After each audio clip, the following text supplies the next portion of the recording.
Well, it's Wednesday, December 20th, 7 p.m. Eastern Time. I'm Bob Harris. It's time for, this is FootballDiehards YouTube channel. It's time for On the Hot Seat. First, FootballDiehards.com is the website. We appreciate you joining us here every Wednesday night at this very time. And Saturdays for the Ask Me Anything live streams as well. Hit the subscribe button, the notification bell. If you haven't already done those fantastic things, and then like us or dislike us, just do something. And by the way, it's fantasy playoff times. It's crunch time. So I bring in nothing but the best at this time of year. And I've been working, like, you work with people and you have some time with them and you get to know them a little bit. And then you get into the season, they slip off the radar. Justin Boone had slid off my radar. I want to thank Royal Slade out in the chat for reminding me and making this request. It is a great guest. You know him as the lead fantasy analyst at The Score, FantasyPros' most accurate ranker of 2019, has 7 straight top 7 finishes, host of The Score Fantasy Football Podcast, which I enjoy appearing on. Justin Boone, welcome to the program, sir. Well, thank you for having me. And I think it's a two-way street, right? Like, we talked a few times over the years and said we were going to do this stuff and just never got around to actually doing it. And then we were on Scott Bogman's show, actually, either early in the season or maybe in August. And we both guessed it at the exact same time. And that was really fun. And that was sort of the one that got us together and realized, okay, we have to do this now. And I'm glad that we've been able to make it happen, both on my show, like you said, and on this one. Hey, Jim, Merry Christmas. And Merry Christmas to everybody. It's coming up here. Here's our man. Here's the man of the hour, Royal Slade. Couldn't get enough of this. Love seeing Royal Slade in the house. Hello, Andrea. Look, Steve Linder knows what time it is. Appreciate everyone coming, man. It's really just great seeing everybody. We hit the holidays. I think the great part about seeing everybody is still playing, right? And that's like the key. Not, what we find this time of year in this business. For sure, everyone knows that. Toronto Dave in the house. Hey, Mike. Hey, Dame. Good to see everybody. Mr. Scamper's here as well. So we appreciate everyone coming. And we get to this time of year, and even as you're creating the content, like fewer people are seeing it because by nature, fewer people are playing, at least in season long. Of course, DFS kind of cures all the ills that maybe come from a sorry season, a bad draft, whatever. So hopefully, if you're still playing DFS, we'll take those questions as well. I had a couple questions though, Justin, to get the ball rolling. In particular, we get playoff strategy. You're starting to look at, players you want to keep and players, I still get questions where people feel like it's a tough decision to drop somebody. I mean, it's hard to remember that if you don't win this week, you're not playing next week. So if you drop somebody, maybe that's the deciding factor for you. How do you handle that? Well, I write a column, start, sit, stash, quit every week. And as of last week, I changed that quit section from, I used to list players at every single position that you could drop. And then you get to the fantasy playoffs and it's like, you know what? You should be dropping anyone that's really not helping you win this week. And there's a few exceptions. I mean, if you got a star player that's hurt and you think there's a chance they could come back in week 17 or something, then obviously you're going to hang on to them. But for the most part, you're dropping almost anybody that's not in your starting lineup if they can help you in any sort of way. And there's a few different ways. I mean, whether it's a guy that you could block an opponent, right? You could pick somebody up at a position that maybe your opponent's weak at. And I always think of that for quarterbacks, right? Like if my opponent, like this week, Trevor Lawrence is a great example for that because we don't know if Trevor Lawrence is going to play. And I think some fantasy managers, maybe they'll just hold out hope that he's going to play. Maybe the rest of their roster's kind of locked in. They don't want to drop anybody. And that's a spot where you can start to get a little bit shady and start to pick up some of those streamer quarterbacks and block your opponent on. So really, it's anybody that's not helping you win this week. You are sending them to the waiver wire in favor of somebody that can do anything for you, because the name of the game is just get to that fantasy championship and then we'll figure it out next week. So that brings up this question, which I think is pretty pertinent because we're probably going to hear it a lot. Are we keeping Jamar Chase on our roster right now? I mean, to me, it's just like a matter of space. If I have to churn him to get somebody who's going to play to keep me from getting a zero, see you, Jamar. Yeah, in theory, you should be able to slide him into an IR spot, I would think, unless you just had like a crazy amount of injuries. But for the most part, there's guys like that. I mean, Ramondre Stevenson, somebody that I'm not really sure we're going to see him again this season. I mean, Alexander Madison wasn't really getting anybody to the fantasy playoffs, but if you have him at this point, even if he comes back, right, an ankle injury and a player who has clearly played so much better than him and Ty Chandler. So yeah, there's a lot of these guys that I think, even though it's very hard to hit that drop button when you see the name there, like Jamar Chase, I think you probably still could. Look, we have a hard time doing that just with start-sit decisions, let alone like I'm cutting this person adrift from my roster. And we'll talk about some of those hard decisions. A little bit of newsy stuff, people, in case you haven't been following along at home and you're not sure what the newsy stuff is. Looks like Tyreek Hill maybe come back this week. Jamar Chase probably won't play. Chris Olave is going to play tomorrow night. He's not on the injury report, or at least was removed, lost his designation, so he's good to go. Trevor Lawrence in the concussion protocol. He's got Wolverine blood or something, they tell me. So he probably has a chance. CJ Stroud, less of a chance. Doesn't look good for him. Josh Jacobs sounds like he'll be ready to go. Isaiah Pacheco seems likely to return from his shoulder injury, and it's like he had a procedure done. We'll see if that's the case. Keenan Allen, not so sure there, people. Jonathan Taylor practiced fully today, Justin, and Michael Pittman was limited. That's a good sign for him coming in, given the hit that he took. Jonathan Taylor, let's start there. What are we going to do with the Colts backfield? Assuming, and by the way, Zach Moss did not practice today. Are we going to throw Jonathan Taylor right back in the mix if he is available? Yeah, I think absolutely. You're putting him right back in there as probably an RB1, right? It's probably going to be top 10, top 12 in my rankings when I do my update, and I'm going to start working on that as soon as we finish here tonight. That goes up tomorrow. But I think automatically with certain guys like this, like in every injury is case by case, of course. But when you have these star players, I think people err too often in thinking that the guy in his first game back isn't going to perform like he normally does. And we see it over and over. I mean, Justin Jefferson's an example where I saw people in the industry ranking him a lot lower than he should have been ranked in that first game back. And yeah, that first game, he got hurt again. It wasn't an aggravation of the original injury though, right? It was another injury that happened. He took that hard shot over the middle. And then when he comes back in this game, 10 targets, 7 catches, 84 yards, and he's doing that with a third string quarterback, right? Like the guy's still a star. So I want to trust my stars, even if they're coming back from injury. And I brought this up on my show. I brought this up a couple places. There's a lot of great injury analysts now out there, and I think people should be following all of them. Deepak Chona has been on my show a couple times, and Sports Med Analytics, and he brings up the fact that he lays out each week on his Twitter feed exactly what you should expect from these players, not just when they're going to return, which is what a lot of people are focused on, but if there is going to be any sort of drop off, right? And it's all based on the research that has been done, players at that position with that injury and how they've performed in the past when they've come back.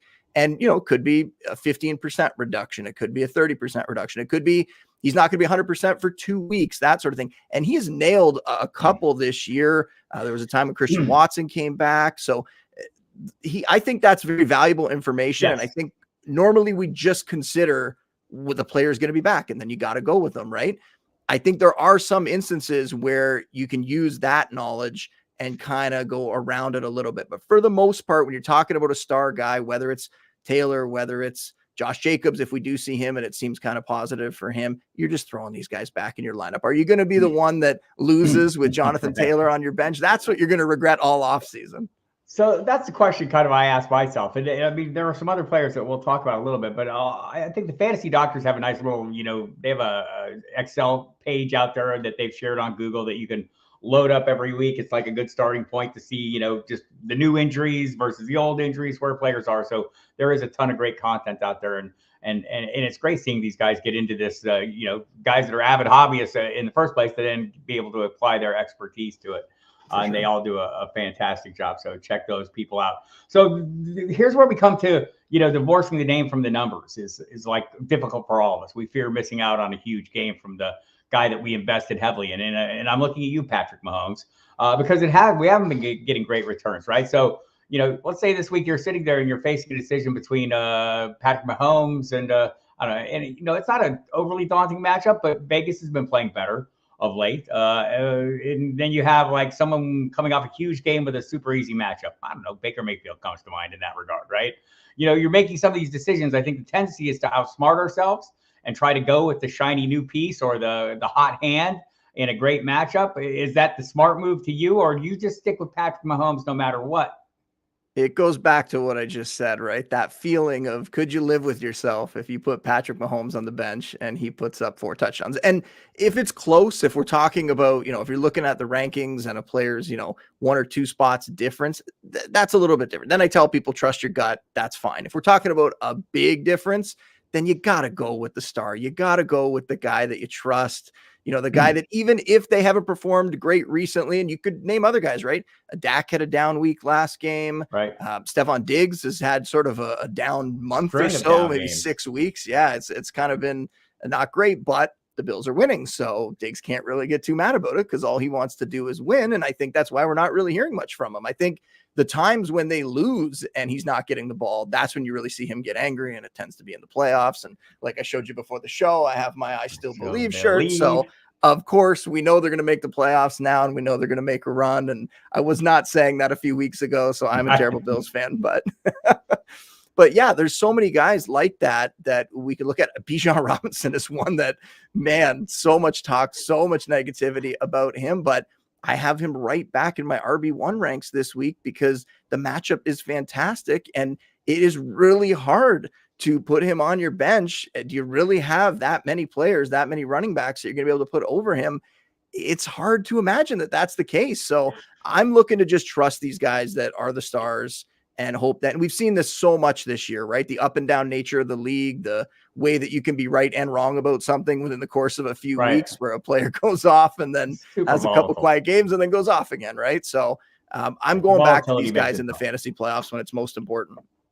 I think, for me, part of like what we talk about, divorce the name from the numbers, part of what we need to realize is with the name comes history, right? And it's not like just the immediate numbers. It's not the last month of numbers. It's not this season's numbers. It's all the numbers. And so you have to take that into account. And that's part of what you reach that decision point. Can I live with myself if I sit Patrick Mahomes this week? I lean heavily on average weekly scoring. I mean, if you're looking at players and, trying to avoid the trend, you just look at the average and try not to get caught up in the week to week because it is so volatile. It's hard to figure out. We got a lot of questions in here, Justin. Let's get to some of the questions and we'll roll through them. And I get, I get everybody. This is very important, and we're going to talk them through. But if we get towards the end, we'll start going a little faster. So don't panic if we haven't got to your question. We'll get them all in. We'll start out with Steve. Point per completion league. Oh, Fields versus Cardinals. Murray versus Bears. And second part, if Trevor Lawrence plays, do I start him over both of them in a point per completion league? I'm going with Fields on this one. The Bears, shockingly have a 24.5 implied total for this week, and that says a lot about the Cardinals, right? The Cardinals have not been great this season. I think this is a spot where Fields is potentially going to go off. I really like him here, and I'm sticking with him, even though it is a bit different scoring there with the point per completion. Yeah, I'm with you. I'm with you as well. And Lawrence, I mean, got depleted weapons each week. He's got fewer questions. I don't think Zay Jones is going to play this week. Parker Washington will screw something up at least once a week. I don't know. Maybe Jamal Agnew can help make up some of that ground, but I'm with you. I'm going with Fields in whatever the case.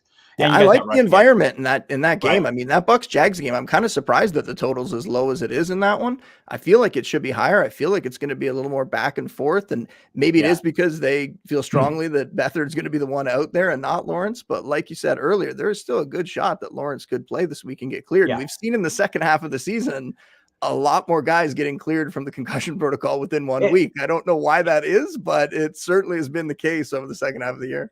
It's been odd and noticeable. I mean, it was like nobody for the first half of the year. In fact, it was like Luke Musgrave had the 10-day turnaround, and then it was like devoid of anybody. And now we see, I mean, and it's not every case. Like CJ Stroud seems like he's not going to make it back this week. He wasn't in the building last week, right? And I thought it was funny. They were telling us on Saturday, well, we're going to give him a couple more hours. Dude, he hasn't been in the building. He has done no activity. How could he get through the protocol? It's a series of steps, including increased activity, examination, clearing for the next step of work. So don't get caught up in the hype, people. A defense question from John Fusek. Wouldn't you know it? New Orleans versus the Rams, or Indy versus Atlanta. We have a new starting quarterback for the Atlanta Falcons. He's also the old starting quarterback for a brief period of time. Taylor Heineke's in over Desmond Ridder. They say it'll be the rest of the season, people. We'll see. Indy's defense has been so hot for like over a month now. And we saw Taylor Heineke come in last time, and I was a little bit hopeful that he'd be able to kind of kickstart that offense a bit. Last time he got the starting role, he did not do very well with it. So I'm going to ride with Indy's really, really hot defense here and continue to go with them. I think the whole quarterback situation has me, I thought the matchup was great for Bijan Robinson last week. Apparently Arthur Smith disagreed, but I think Arthur Smith even is smart enough to realize the passing attack is not his bread and butter. Let's hope so. Are you overthinking this, John Fusek? Lamar versus San Francisco or Carr versus the LA Rams? You're probably overthinking this for sure, John. Massively overthinking it. And we always get a lot of questions like this, and I understand it, right? Like, people are just, going over these decisions over and over in their head, and they don't want to make the wrong call, and they're worried about matchups. But you see star players overcome matchups more often than not. Lamar is a perfect example of that. He's a guy that can blow up in any game. Doesn't matter who's on the other side of the field. So it's funny because I have one that I'm probably going to go over back and forth all week long right up until I can't go over it anymore. And it's Mahomes versus Goff. And it's Goff at Minnesota. It's indoor Goff. So I'm kind of talking myself into the, and obviously coming off the huge game, and just looking at the average scoring, it's a little closer than I'd like it to be. But yeah, I'll probably go back and forth on that one before the end of the week until I end up with Patrick Mahomes on my line. Well, and that's also something worth mentioning. I always tell people this, that like at this point in the week, I've only done my early version of my rankings, right? And when I answer questions, when people ask them on Twitter, I normally tell people like, let's talk about this on the weekend, right? I'm going to have several more days to go over the research and everything. So we're kind of coming at this a little bit early in the week too. And the other problem with that, like you said, is you're going to just be, pining over it for several days here. And it's going to, take years off your life probably, but hopefully in the end you make the right decision. We're fortunate in this chat group here. They're all well aware of where we're starting and where we end up. They'll be back here Saturday, and I'll be answering more questions. And a lot of the answers and a lot of the evolution in my answers comes from talking to people like Justin, the guest on the SiriusXM Fantasy Sports Radio Show, which, by the way, you can listen to at 10 p.m. Tomorrow night until 1 a.m. and also Friday at 10 p.m. Also Saturday from 9 until midnight. So check that out, people.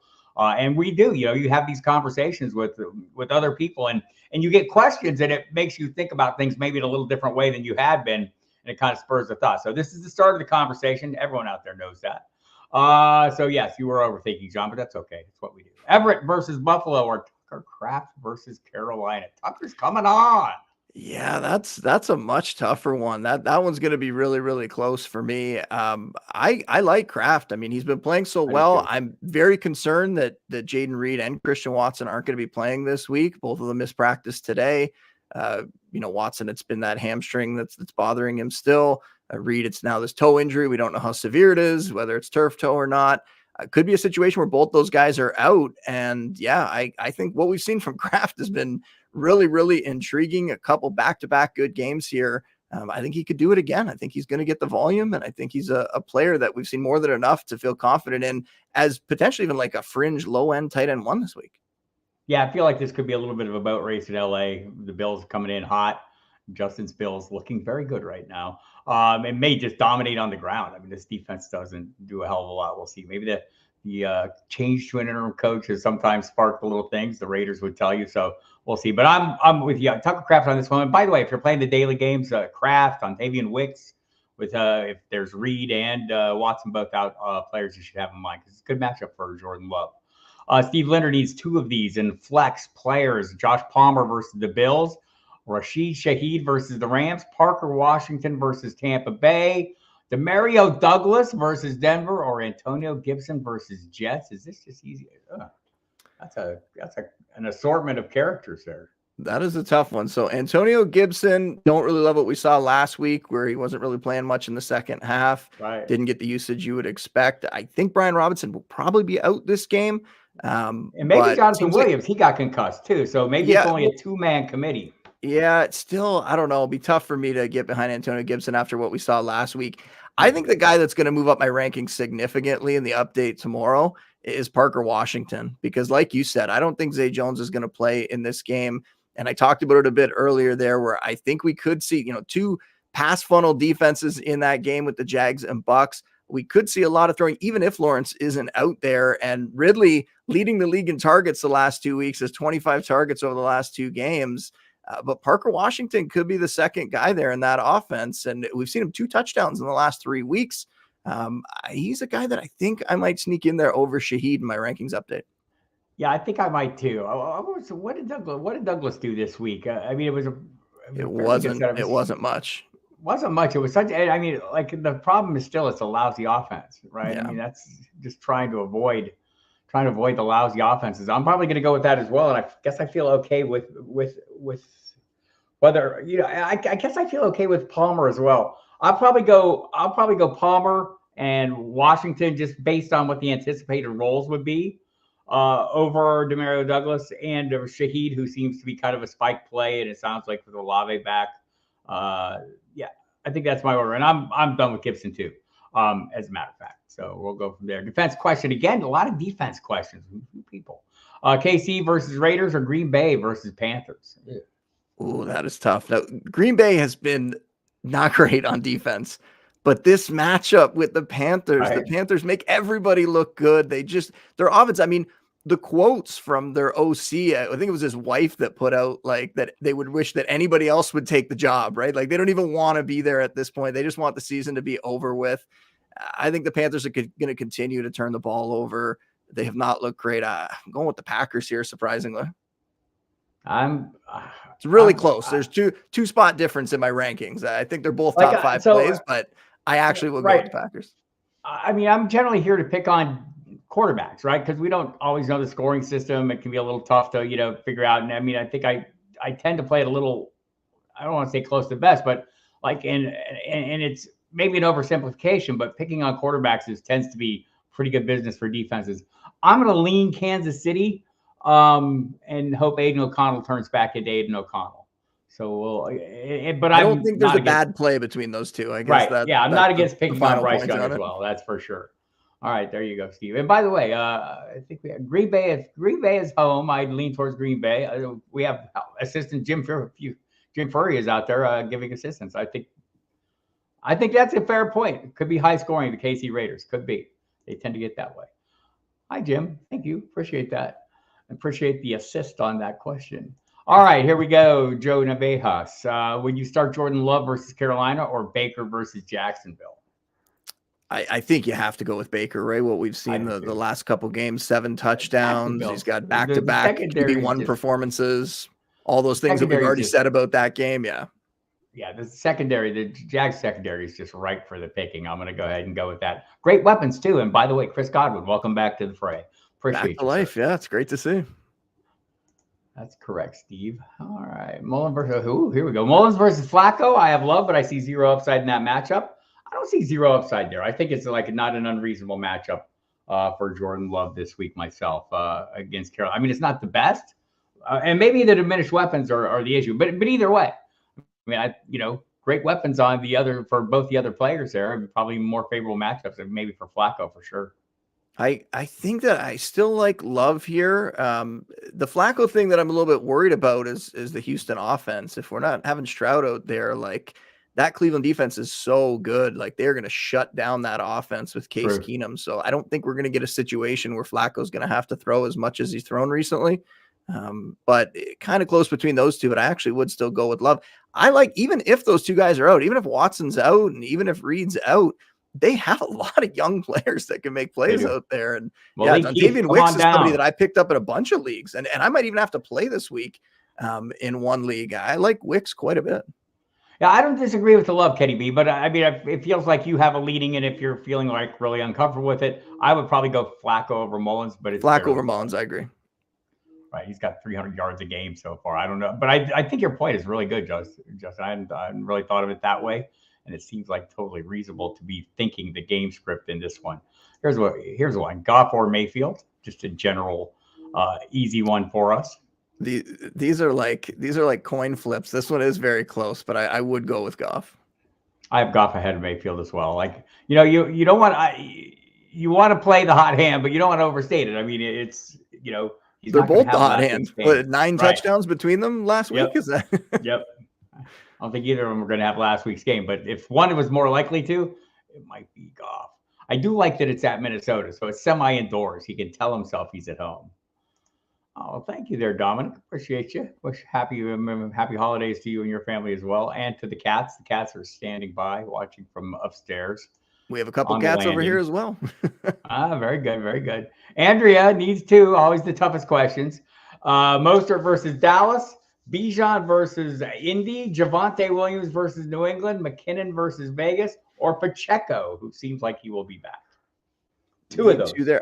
Yeah, so I'm going Mostert and Pacheco, and we obviously have to wait a little bit later in the week to know for sure on Pacheco, but Andy Reid Yep. said that he's expecting him to come back. Yeah, and Mostert, you're not going away from Mostert. We just saw Dallas's defense get run all over. I think Miami's going to be able to do that as well. And Pacheco, the last time he played Vegas, had a couple touchdowns, had a good amount of yards. So as long as he's healthy, we don't hear anything later in the week that they're going to ease him back in or something like that. Then yeah, Pacheco would be the second one for me there. If you're just tuning in, just joining us right now, I'm Paul Harris. Hi, how are you? Football Diehards. You catch me on SiriusXM Fantasy Sports Radio Monday, Thursday, Friday, Saturday, and Sunday on the pregame show, 10 p.m. on the weeknights, 9 p.m. on Saturday nights with Mike Dempsey. Check that out if you get a chance. Justin Boone from The Score. You can catch him on the Score Fantasy Football Podcast. Super accurate ranker at FantasyPros as well. And happy to have him on board. So we're here for your questions. We will continue on. Toby would like us to pray for him and then talk about the players he has to start. One of the following as wide receiver 3, half-point PPR, Palmer versus Buffalo, Thielen versus Green Bay, Parker Washington at Tampa Bay, or Pop goes to Douglas at Denver. Which one is the least gross? I think Palmer. I mean, we saw it was sort of a busted play last week, but we saw him have a good game there. And it was also garbage time, but they're probably going to have a lot of garbage time this time around too. Thielen's kind of interesting because that Green Bay defense over the middle, like they just don't seem to want to defend anybody there. So we could see Thielen rack up some catches, but he just hasn't really been the same as the season's gone along. And maybe that's not super surprising based on his age and what's happened in that offense. So for me, it'd be Palmer. Some of that has been like he was so much better with right calling plays than he's been with Thomas Brown calling plays. That's been part of it, but also it's just like that offense doesn't score a ton of points. All those things are true. I'm going with you. I'm going with Palmer as well. And I may be too off. Like I was super into Demario Douglas earlier on, but the offense is just the New England offense has just gone to hell in a handbasket. It's just really hard for me to rely on them in crunch time. Steve needs 2 flex players out. Didn't we see this one? We already saw this one. You don't have to ask twice, Steve. We'll get to it. He didn't like our answer the first time. Same answer. Ferguson versus Miami or Likely versus San Francisco. There you go. Even in the tough matchup, I have to go with Likely here. He's basically stepped into the Mark Andrews role. And there's some injuries on that 49ers defense. It's Likely for me. Yeah, Trey McBride would tell you that San Francisco is not that daunting a matchup for tight ends, especially when they're in the crosshairs of their quarterback. Just in general, though, Ferguson, when we head into next year, is he going to be a tight end 1 for you in your rankings, do you think?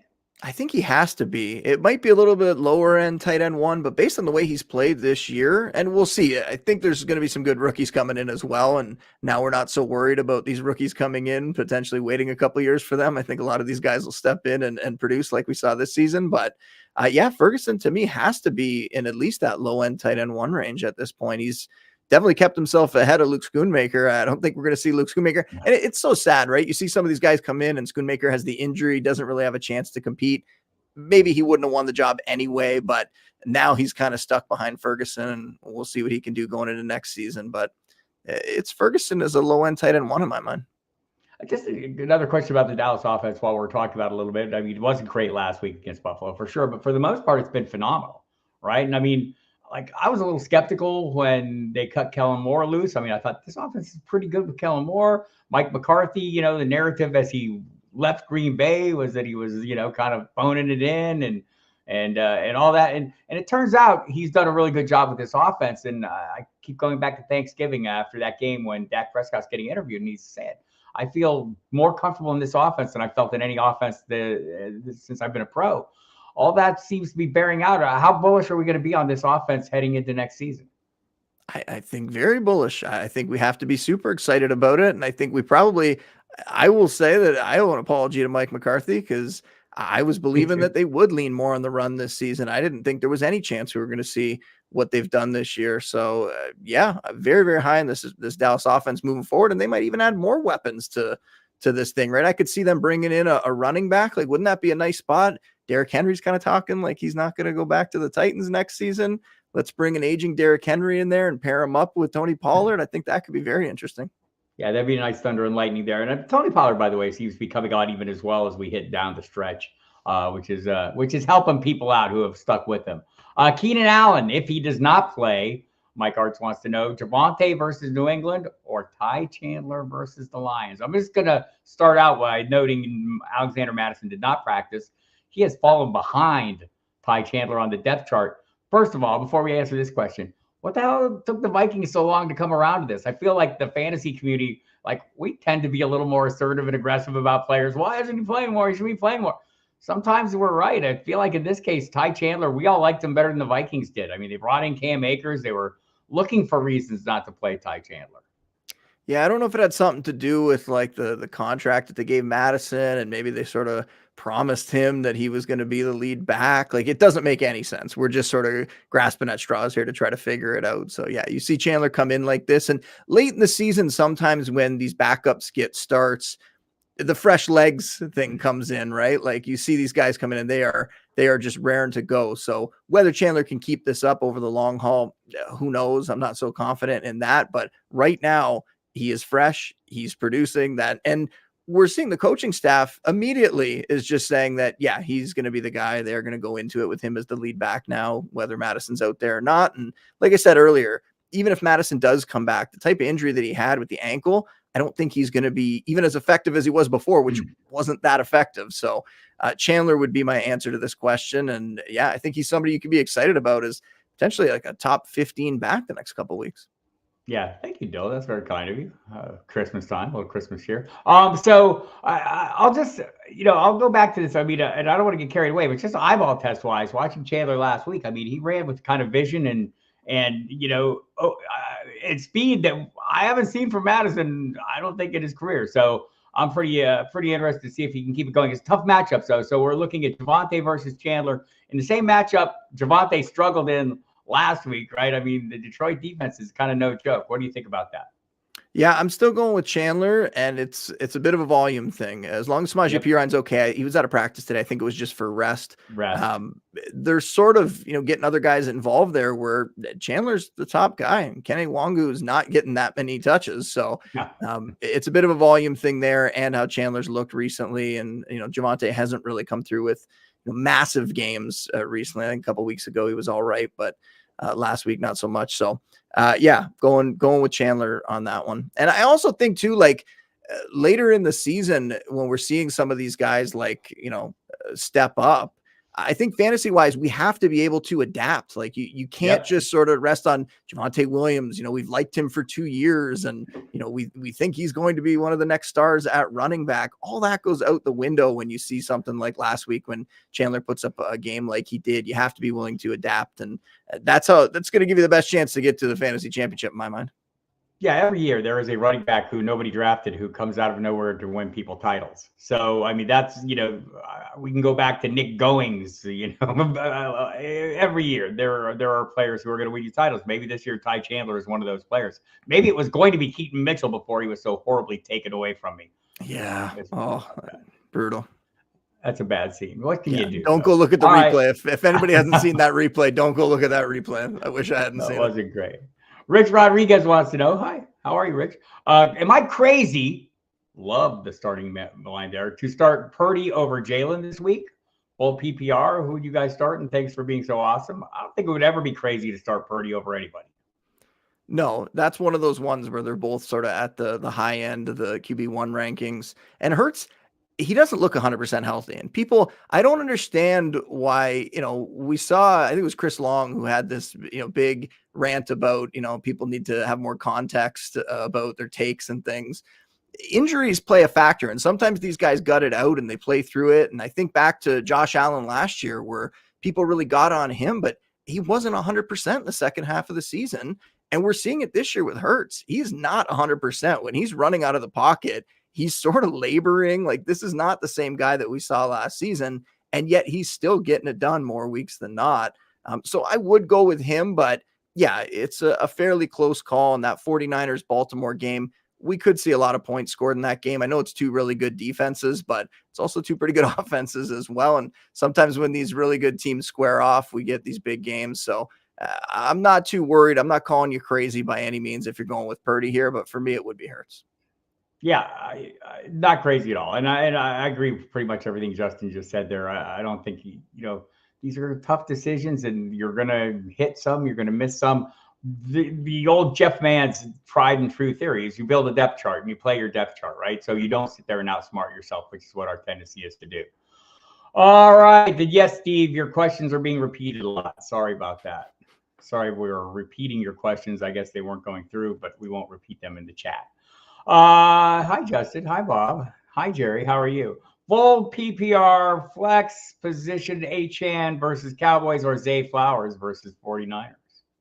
I'm going with Achane. I would have a very hard time not starting Achane this week. And we saw a down game from Flowers last week, so that makes it a little bit easier. I'm sure he is going to bounce back at some point. Maybe it will be this game, but Achane has that explosiveness.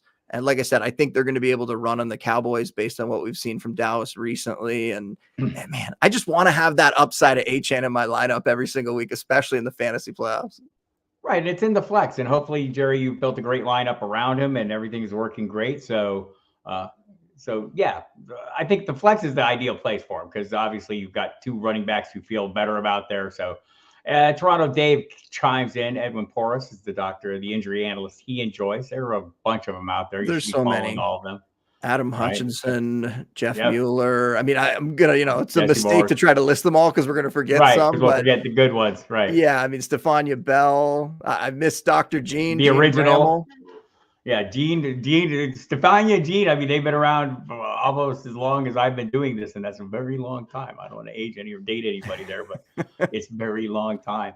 I think Stephania started with KFFL back in the day even. I mean, there's, she's been around before ESPN. She's been around. So. All right. I hope my connection is holding up well. Seems to be a little dicey at times. So bear with me, people, if you're getting a little overload there. Dame needs to know 2 in a PPR. Oh, here we go. Thielen versus Green Bay, Flowers versus San Francisco or at San Francisco, and Lockett at Tennessee. Is Lockett become totally untrustworthy at this point? Yeah. I mean, boom busty, but it's been tough. I don't think there's anybody on that list that I feel like I completely trust, but based on the things we said about Thielen earlier, we probably don't have to go over it again. I think he's the one that I would sit there. I would go with Lockett in what I think should be a fairly good matchup, and we should get Geno Smith back. I think he was full in practice today, and I think they just held him out to be safe last week. They said he was pushing to try to play. So you're getting Geno back, which I know that Drew Lock seems to really like throwing to Lockett. Didn't turn out to be a huge game for him last week, but I think he had a decent amount of targets. But yeah, having Geno back just makes that passing attack more interesting to me. And you have a matchup with the Titans, who that's a team that you're probably going to want to try to throw on. And then Flowers, I'll take the upside of Flowers potentially finding the end zone or having a big game versus what we've seen from Thielen lately. Yeah, just watching that game Monday night, I mean, exactly how we thought it was going to play out. The running backs were the huge factors there. Kenneth Walker came back. What's our level of trust on what we saw from Kenneth Walker in that game? I like him. I mean, I'm going to him this week. I think that was a really, really bad matchup, and they completely leaned on him. And as much as I had a lot of friends and a lot of fantasy threads that were saying things, that were playing some guys in that passing attack that were very upset that Walker was getting as much work that he was, but it worked out in the end. It ended up being a smart game plan. And yeah, he's super exciting. I mean, anytime he touches the ball, he could take it to the house. And, whether you're a fantasy fan, whether you're just an NFL fan, you have to like that. Yeah, for me, I have Walker right up. He's my RB7 this week in my rankings.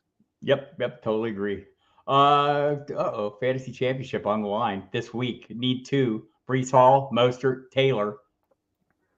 We're going with Mostert, and if Taylor's healthy, we're going with Mostert and Taylor. I think they're taking the foot off the gas a little bit with Breece. I think now that they know they're not going to make the playoffs, I don't think they're going to try to max him out by any means. Why would they, right? Make sure he's healthy going into next season. So yeah, I think Breece is the one that I would sit there. Also, I will say I like fantasy championship this week. I think that's smart. When they switched and we went to the 18-week season and the 17-game schedule, I don't like that nearly as much. Now we got to work through Christmas, all this, the holidays. You got to make sure that you're on top of everything. I liked it better when it ended right before Christmas. Yeah, I'm with you. I'm way more on board with that outcome. So here we go. Can we trust Bijan in the championship? I'm just going to say we absolutely cannot, but it's all about the options, right? Yeah, trust is a hard word, but like I said earlier, do you really have that many better running backs that you're going to play over Bijan this matchup and a guy with that kind of talent? And it's not going to feel good putting him out there and trusting Arthur Smith, but I have him as my RB10. I think he is going to be right on that fringe of low end RB1, high end RB2 this week. Yeah, I think you're going to play him. All right, I'm going to get called out here, and I'm going to take it. Richard, we did make the wrong call. Javonte over Chandler last week, but I'm glad you still got there. Turns out not every decision is pristine, right? And I just didn't have a lot of faith I think I was a little worried just in general about Minnesota's offense in that game. Not sure what to expect. I think we have a better idea what to expect now. I think we're getting a better idea what to expect from Javonte. I mean, the thing that troubled me about this one, and I know it was just a personnel package involved, but I mean, Jaleel McLaughlin got the start, basically, was the first back in the field. And it's just a reminder that murky three-man committees, to quote Andy Behrens, not always the best place to mine for sure production. It's not a committee in Minnesota now. Flacco. And sadly, we're seeing more and more of those committees as well. It's going to make it even more difficult for us to project all this stuff. Mr. Scampers reminds us Flacco has outscored Mahomes since he started, for instance. It's true. I mean, this is why we want to make these kind of crazy moves that sometimes we're making. I mean, if you were told me at the start of the season that there might be a conversation in which I was talking about starting Joe Flacco over Patrick Mahomes, and it wouldn't be totally insane to have that conversation, I would have said you were totally insane. But yet here we are. That's one of the fun things about fantasy. And I was telling you the story before the show. I'll tell a quick version here. But in one of my leagues, we had a first place team that was just a juggernaut. We had another team that it's a keeper league, and they felt like they were out of it this year. So they traded away CMC and Montgomery to that number one team and just made them even stronger. They also traded away Josh Allen. And by doing that, all of a sudden the fantasy gods shifted and decided, you know what, we're going to help him out a bit. Some injuries happened that opened up opportunity for some of his players. And that team ended up making it into the playoffs. 8 teams in that league make it. He made it in as the 8th team after getting hot those weeks. Played that first place team that he traded those guys to, that he has his draft picks next year, and beat him in the first round of the playoffs. And if you looked at the 2 lineups, it was stunning. It was an all-star team on one side versus just all those waiver wire pickups on the other. And now that juggernaut's gone down. And I mean, I'm sure you've been in that spot, Bob. I've been in that spot many times where you feel like you have the best team. And then you get to the fantasy playoffs and, it's a rude awakening when you lose to another squad. It can totally fall apart. So Richard has a question this week in a PPR. Higgins over Puka or Ayuk, and then Hawkinson or McBride. That's it. So I'm going with McBride. There's not many tight ends right now that I'd want to start over Trey McBride. He's basically, we look for these tight ends who can be that number one receiver in their offense. McBride is now one of the few. He is in that category, and they got some injuries there as well. But even before the injuries, he had become that guy. And I am starting Higgins over the other two. I mean, I like all 3 of those guys. They're all great receivers, but Higgins has shown before that he can be a number one wideout, and now he's going to get another opportunity to do it with Chase out. I just wanted to throw up a number here because it struck me. I want to say that the Cardinals receivers had what? I know. The tight ends were the first, second, and third, and only 2 of them only had 1 catch. I think we had McBride out-produced all the wide receivers, 10 catches, 102 yards. I don't think he hit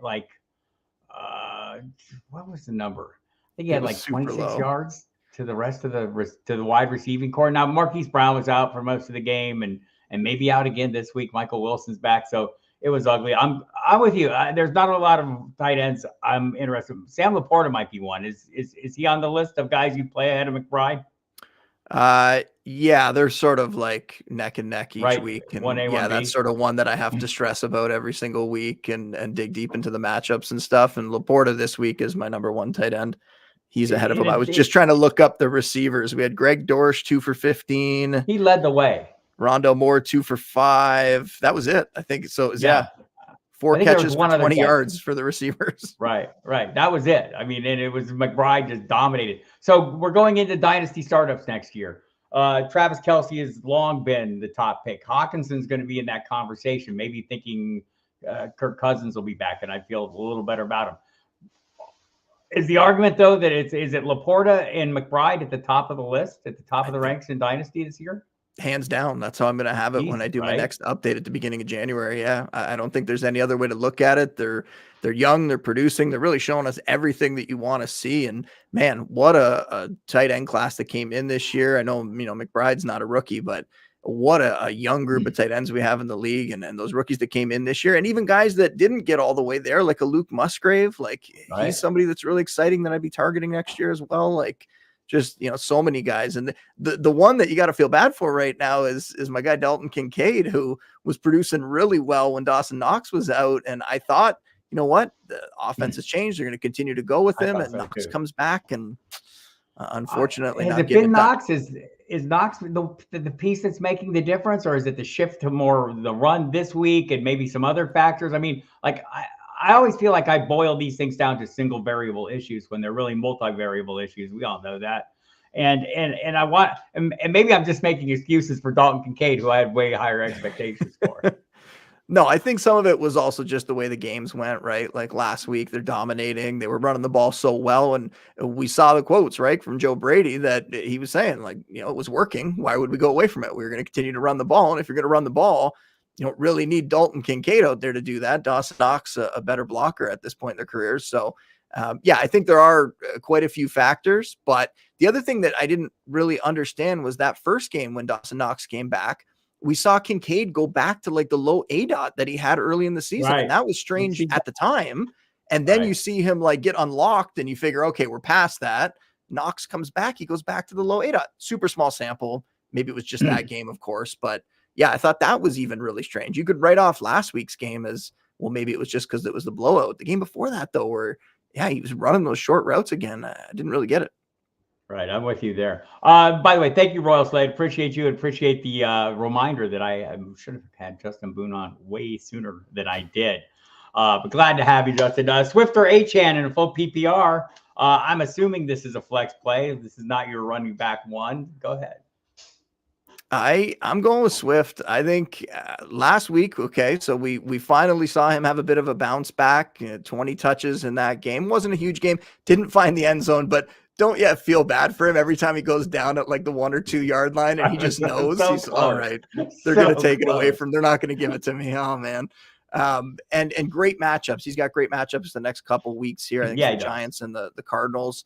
I think he's going to finish the season really strong. And I'm going with Swift there, but I like both these guys, and I think they're kind of in similar spots where I want that upside. I think both of them could give you really big games, and both of them can find the end zone. At some point, Swift is going to do it. He's going to find the end zone here and won't get robbed by Jalen Hurts at the goal line. But yeah, I'm leaning Swift. Do you feel like if this was a case where you were looking at your opponent's lineup and you were like, you're projected to lose by about 50 points or something, like if you need a swing for the fence play, I think you go with Achane. If you just need, the solid play, the volume play, and like I know it hasn't been certain with Swift, but it's been pretty good the last few weeks. I'm going to agree on the matchups. I think they're a little more favorable going forward.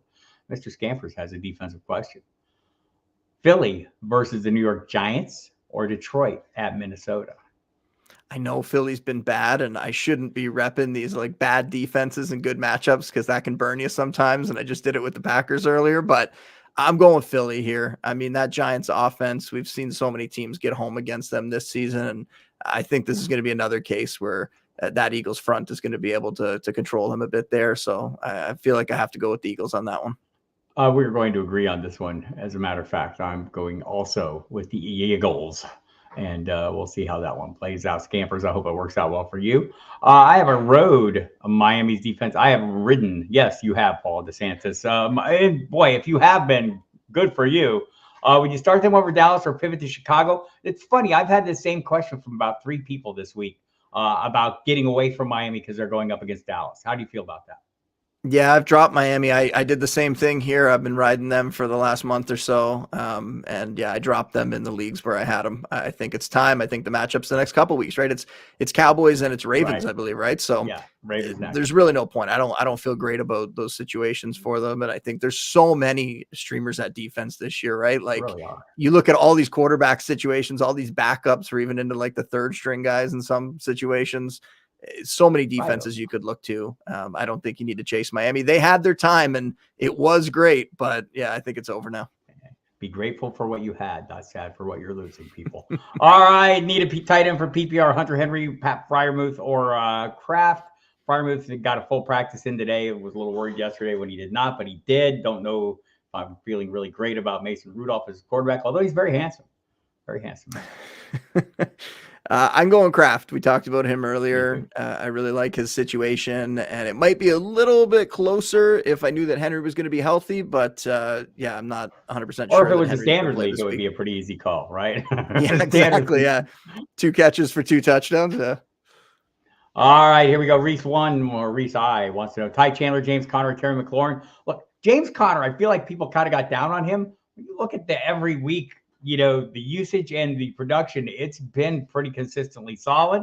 But how do you feel about this group at a halfway PPR? Rank them how you like them. I'm going with Chandler, and I'm going with Connor, and Terry McLaurin takes the back seat there. A lot of McLaurin's production last week came with Jacoby Brissett, right? Like it was Jacoby Brissett that somehow unlocked him, which is sad to see in such a strange year for McLaurin. Yeah, and they're playing the Jets as well. So yeah, Jalen Waddle says that's not a big concern, but I think Jalen Waddle was a little bit of an outlier there. I'm taking the guaranteed touches there, and Chandler and Connor. I'm going with you as well. I like them in the same order this week, and I've been pretty impressed. But there's more sharing for Connor right now than there is for Chandler. That's kind of the determining factor for me. Dave Listman wants to know half-point PPR. 2 flex players, Jerome Ford, Brian Robinson, Noah Brown, Romeo Doubs, Josh Palmer. Oh, go Bills Mafia, go Bills, go. What are you going to jump off a table or something, Dave? Come on, man. Or jump on a table. I guess that's how you do it. These are always fun to try to break down when you got this many. So Brian Robinson, we don't know about yet. Like I said earlier, I don't think he's going to play. So for me, it would be it's tough. Palmer and Dobbs, I think I would go with. Brown, it would move up if we know for sure that Nico Collins isn't going to play, but I believe Nico Collins was limited today, so that's going to at least give him a chance to play. And if that happens, then Brown's much less exciting to me, and already, like we talked about, a tough matchup out there. So Dobbs and Palmer, and you cross your fingers and hope. If we thought the game script was going to lean in the favor of the Cleveland with Ford, I'm like thinking Ford might be in this conversation a little bit for me. Just maybe because of my distrust of Romeo Doubs. I'm basing that on the fact that I think Reed and Watson are out, though, right? Yeah. So that's the reason that I'm willing to lean into Dobbs a little bit more.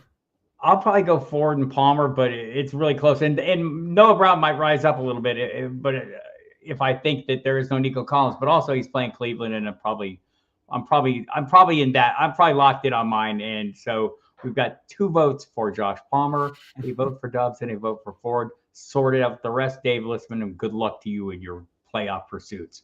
Thoughts on Tua this week, or pick up Stafford or Wilson? That's tricky. Stafford, for me, Stafford and Tua are very close. I would roll with Stafford. It's always tricky too when you have the Thursday night game and it's the playoffs, and you're a little bit the whole week to stew about it. Exactly. But yeah, I have Stafford slightly ahead there of Tua this week. I do as well. And that'd probably be the direction I go. Russell Wilson, somebody might yell at him. I don't know. It's an odd situation, right? Very strange. Yeah. Very strange that they're not talking about it. Like you thought in the moment, like, did he think it was Russ Wilson's fault that they were offsides, or what was it? It has to be a much deeper thing. That's a coach so mad that somebody isn't executing what he had told that guy to execute, that he felt he needed to haul his ass up right out in front of God and everybody on national TV. Just seems like a very odd moment for me. There has to be way more behind this than we realize. All right. Royal Slade does have a question. Hunter Henry is Zappy's guy. Don't bother with any of the Pats receivers. Parker's likely number 2. Royal Slade knows his Pats. I tend to listen to him.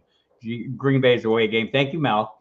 Let's see. T. Higgins over Ayuk or Puka, or is this another overthinking scenario? I think we already had this one. I think we had that one. No, it's not overthinking. You have not overthought at all. Justin, Royal Slade does want to know something. Nathan Rourke had a future in the NFL. He is now a Jaguar at the moment. As a backup, yes. I don't think he's going to have a future as anything more than that. But yeah, I think he could hang on as a backup. Though I will admit, I am not the CFL expert that people might think that I would be, even though I worked in the CFL to start my career. I was the beat writer for the Hamilton Tiger Cats at one point. Yeah, not a huge CFL fan. Didn't really follow it before I got there. Haven't really followed it much since. So not like I have a great scouting report on Nathan Rourke. All right, we're within the 5-minute bell. Let's go speed round on these, Justin. I'll let you go, and we'll take it from there. For a flex, Jacoby Myers versus KC or Likely versus San Francisco. I think that's easy. Go with Likely. Wicks at Carolina, Curtis Samuel at New York Jets, or Jalen Waddle versus Cincy. Jalen Warren. Jalen Warren. Jalen Warren. I'm sorry. Jalen Warren. I think that is the correct call as well. Broncos or Bills defense. I think this is a rigged question. It is definitely the Bills defense. Anywhere that they got dropped last week, I was scooping them up to play them this week. Wheels up for Gus Edwards with Mitchell on IR, says Mark Spafford. Yeah, I mean, the matchups aren't great, but yes, he's going to be the one that's going to lead the way there now. Thank you for that. I'm glad to hear that. I think it's cleared up a little bit as we've got on, so I appreciate you checking in with that. I always like to know. 40 watching, only 21 likes. What the hell does that mean? Like us, people. We like to be liked. QB dilemma: Fields, Baker, or Lawrence if he plays. Oh, we're going with Fields there. Yeah, like I said earlier, I think this is going to be a big game for that Bears offense. Kind of surprisingly big game for them. Asked and answered, but just for your edification, Jason W., it will be Isiah Likely, please. What are we doing with Eckler and Keenan Allen in Week 16? So Allen, I don't think is going to play. I don't think there's much reason for him to come back, and the quarterback situation, not having Herbert there, I think he's going to take his time. Eckler is one that I almost wanted to bring this up earlier. I'm curious what you think about this. When I did my rankings, I couldn't believe how low I had to put him in it. I think he's down there in like high end RB3 range, like sort of fringe low end RB2, high end RB3, and it's difficult to get him any higher than that. Like, how are you valuing him right now? I have him at the tail end of the running back twos, and it feels like it's on his name alone, and you have probably talked me into moving him down even more. Yeah, that is one where I actually might be on board. You probably do have better options than Eckler this week if you're in the playoffs. Right. Look at him carefully. Hi there, rookie. Getting late. Justin Pollard is trying to bury me, but I'm alive. Best two non-PPR. Kenneth Walker, ETN, Montgomery, and Pollard. Best two of those in a non-PPR. We are going with Kenneth Walker, and we're going with Pollard. Yeah. I'm thinking maybe ETN for me. I'll probably go with you against Miami. Ty Chandler's on the wire. Would you start over any of these guys? Would any of them? Yeah, I'd probably be close. Would he make it to the top two? Sorry? Would he make it? He wouldn't get into the top two. No, I would still go with Walker and Pollard. Can we trust Zeke to keep getting a big workload, or Kevin Harris? I'm always very supportive of the Harrises. All my family doing great. Happy to see his success. Got a little bit in and got the score in. I think that's a little bit of an outlier, Justin. How do you feel about it? Yeah, I agree. I think it's still going to be Zeke. All right. Thanks for coming on board there, rookie. Appreciate you. Maybe Peyton was mad because he thought Russ was behind the team, which getting canceled. Not jumping on any tables at my age there. Saw a rookie OJ play as a rookie. There you go. All right, everybody. We made it through all the questions just in time. Dame Overboard, thank you. All the regulars, thank you. I'll be back on Saturday, as you know. If you have more questions, go ahead and put them in, or if you're watching the replay, put them in the comment section. We'll circle around and find those as well. Also, you should go see Justin Boone on the X device at Justin Boone. It's his name. It's right under him. You can see it right there. Go ahead and follow him and catch all his great work at the Score, the Score Fantasy Football Podcast. I've been on it. I enjoyed it. He is a wonderful guest at a super sharp fantasy mind. Has been Fantasy Pros' most accurate ranking expert. That was in 2019. Has 7 straight top 7 finishes. That's good, people. Prognosticating's tough. Predicting the future, tougher. Justin is good at all of it. Justin, what's anything I'm missing there that anyone needs to catch? No, we got a mailbag episode coming out tomorrow, so people can jump on my Twitter account and throw some questions in there if they got some more, and we'll do that tomorrow. Start, sit, stash, quit, which I mentioned, that goes up on Friday. We still have a few stashes in there, but we're kind of running out of time for those stashes to come through. And then I answer questions myself. I take over the Score Twitter account at 10:30 a.m. Eastern on Sunday mornings, get all the rankings updates out there, and then I'm answering questions on there, so people could come visit me there as well if they still got questions on Sunday morning. But man, I appreciate you bringing me on. I'm glad we got to do the home and home now, and I look forward to doing it again, dude. Yeah, we'll have a whole offseason. I got to get you on the radio as well, and so we'll be talking Dynasty, all kinds of stuff. By the way, people, Football Diehards on the radio tomorrow night, 10 p.m. to 1. Have a couple great guests lined up. Justin Henry and Jeff Bell will be coming on Saturday night as well. Friday night, of course, 10 to midnight. Saturday, 9 to 12. Sunday, the pregame show with Jeff Manson, and we'll do it all over again Monday. We'll be continuing on. And by the way, Football Diehards will continue on the radio program through at least the month of January at our regular times. So we'll be covering the playoffs for you, and then we'll sort things out after we get to that. Usually probably go back to once a week in the off season, and we go deep on stuff. Justin will love it. Lots of Dynasty talk. All right, everybody, I'll see you here Saturday, noon Eastern time. There's no games on then. We cut it off nicely last week as well, so we'll get those last-minute questions in. Appreciate y'all coming. I'm Bob Harris, over and out.